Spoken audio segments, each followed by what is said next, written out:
This question is asked in TCS IPA 7th November 2024. In this program, we're building a program to manage subscription plans for a music streaming service. We'll create a Spotify class that holds details like AD, name, S-type, which is subscription type, price, and group sessions availability. In the main program, we'd implement a method called search Spotify average, which takes an array of these Spotify objects and filters them by subscription type and group session availability. It calculates and returns the average price for the plans that match these filters. If no matches are found, it returns 0. In the sample output, the program calculates the average price of subscriptions that are both monthly and allow yes for group sessions. Subscription 1, Netflix, monthly, price 1000, group sessions available, yes. Subscription 2, Prime, monthly, price 2000, group sessions available, yes. Subscription 3, Hotstar, yearly, price 500, group sessions not available, no. Subscription 4, AHA, yearly, price 1000, group sessions not available, no. The filter criteria we're looking for are Stipe, monthly, group sessions, yes. Only Netflix and Prime match these criteria with prices of 1000 and 2000. To get the average price, we add these two prices together and divide by the count of matching subscriptions.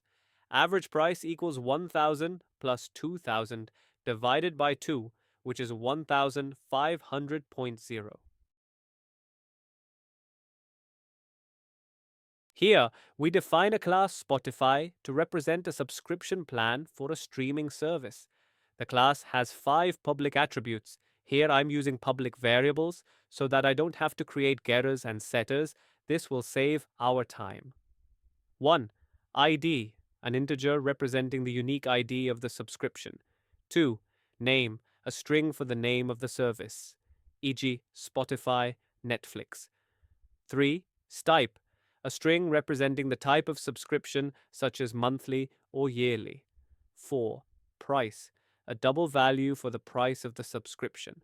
5. Group sessions, a string, yes or no, indicating if group sessions are available. This is a constructor for the Spotify class. It takes 5 parameters and initializes the attributes for each object created from this class.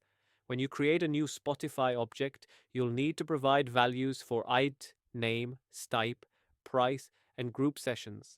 Now, coming to solution class, the search Spotify avg method calculates the average price of subscriptions based on the specified filters.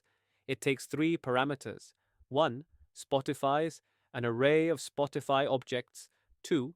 S1, the subscription type filter, like monthly or yearly. 3. S2, the group session availability filter, yes or no.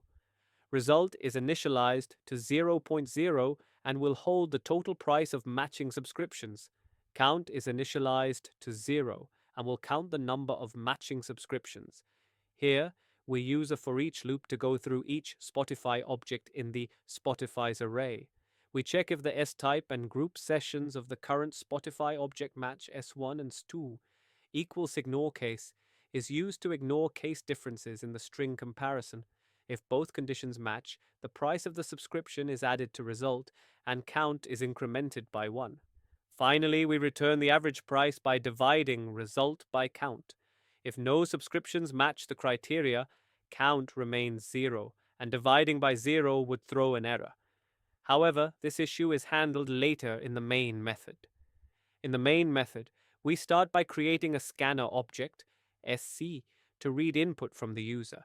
Then we create an array Spotify's with a fixed size of 4, where we will store 4 Spotify objects. Using a for loop, we populate the Spotify's array.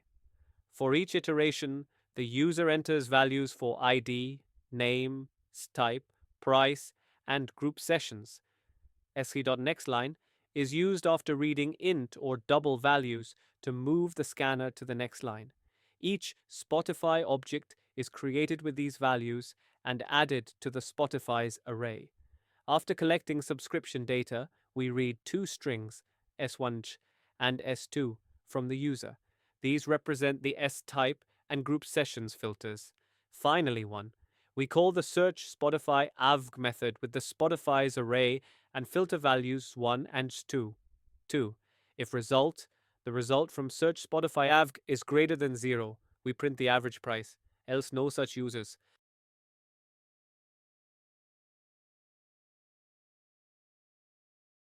Coming to the 15th mark question, the task is to create a program that calculates the sum of all digits present in a given string.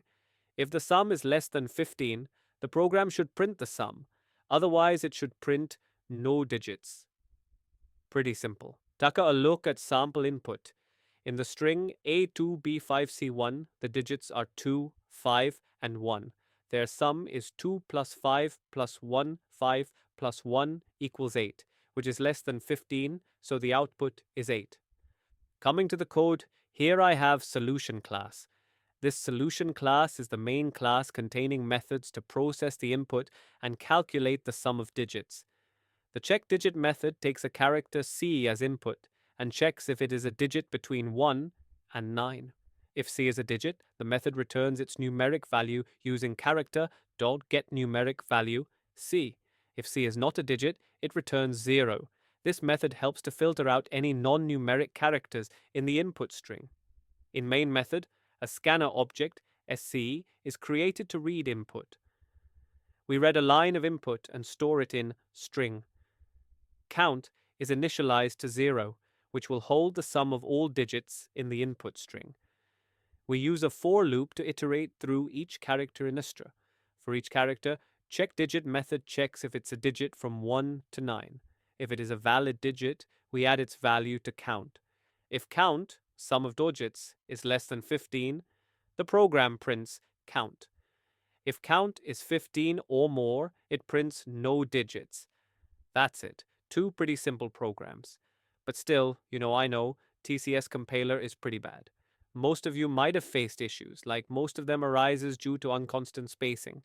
So next time use constant 2 space instead of a tab space and use a next line after getting integer or double.